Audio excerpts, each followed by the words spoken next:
Salut, c'est Megadriver 16. On se retrouve sur l'étape 5 entre Cannes-sur-Mer et Marseille de mon tour avec la Radio Shack. Je suis avec Andy Schleck dans le final et j'ai en échappé 40 secondes devant Kadri, Jim Getz.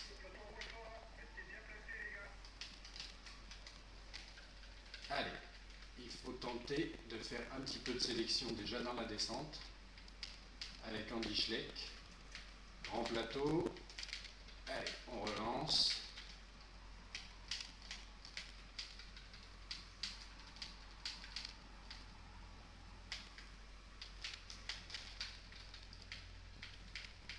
Ah, j'ai un peu bouffé le virage, même beaucoup.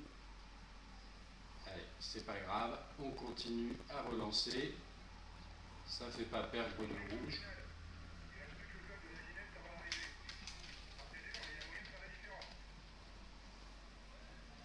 Et bien ils sont là tranquillement. Allez. Je démarre comme un petit foufou cette ascension. Tout de suite un ravito. Ils sont pas loin derrière. À 18 km de l'arrivée. Je vais passer en petit plateau en espérant que le jaune revienne pas mal. Ce qui est le cas. Donc, eh bien, Jungles, oui, a accru son avance face à Kadri.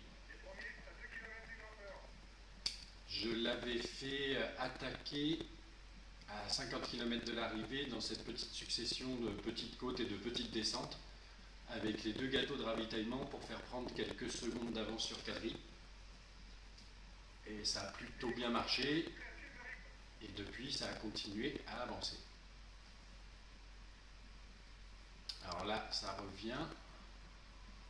Je me permets peut-être une petite relance.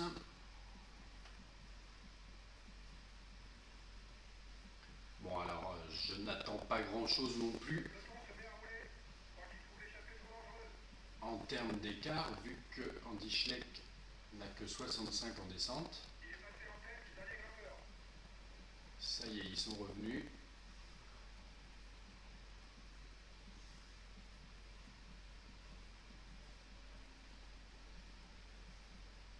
Bon.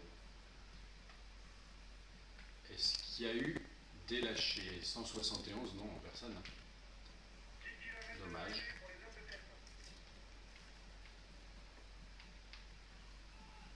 Allez, il faudrait que je passe en tête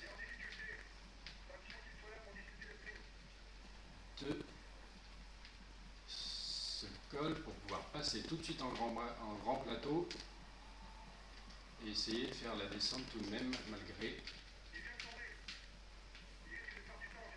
ces mauvaises stats en descente. Allez, on accélère. Il me reste un gâteau pour gérer le jaune. Voigt est lâché, ben, tant pis.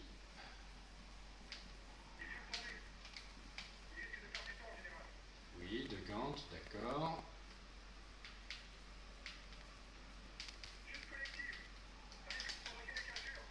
Aïe, aïe, aïe, il était un peu dur ce virage. C'est pas grave, on relance. Oui, bof, Basso, c'est pas non plus une terreur du général.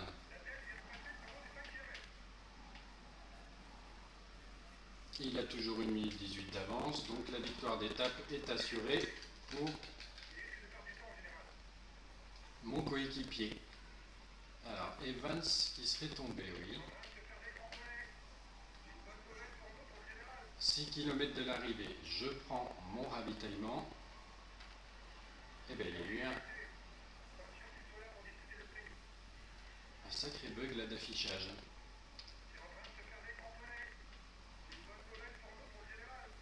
Allez, on relance. 5 km de l'arrivée. J'ai du jaune pour faire des écarts.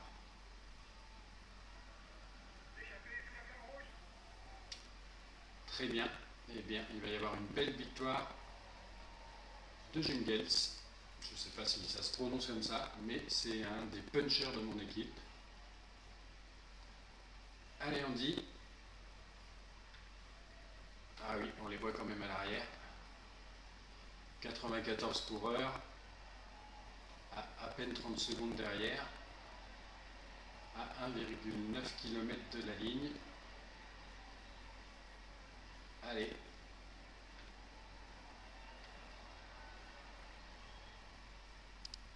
C'est un léger faux place, oui, il y a 1,3%. Allez, il faut y aller. Quitte à se cramer, on ne sait jamais, pour espérer faire quelques petits écarts. À 2,54, 3,01, non, il ne va rien avoir, avec Goss qui règle le sprint du peloton. Belle troisième place d'honneur, mais pas d'écart a priori sur les favoris. Maintenant, on peut espérer sur des chutes collectives, etc. On va voir parmi les 94 affichés, est-ce qu'il y a eu des gros de lâchés dans le final. Donc victoire d'étape pour Jungels, 5 sur 5 pour la Radio Shack, c'est pas mal. Le jaune, ben, je ne sais pas si c'est lui, ça doit être encore Galopin, on va voir. Maillot à pois, toujours a priori chez Voigt.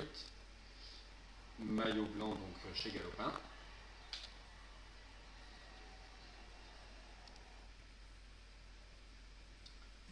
Voilà la victoire d'étape, très bien.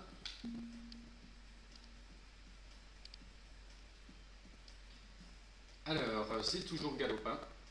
Et est-ce que des écarts ont été comptabilisés? Je suppose que non.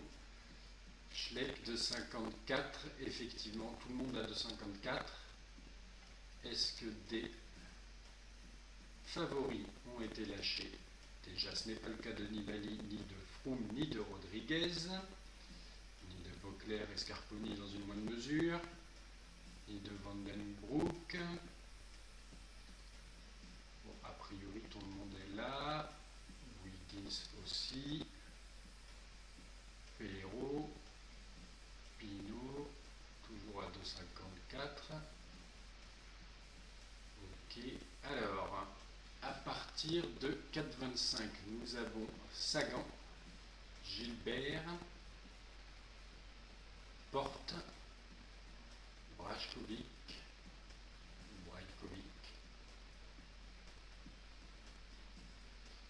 et puis c'est tout a priori, hein, toujours à 4,25.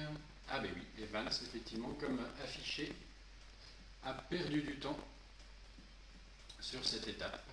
Il a chuté dans le final, je crois. Voilà, Sanagen.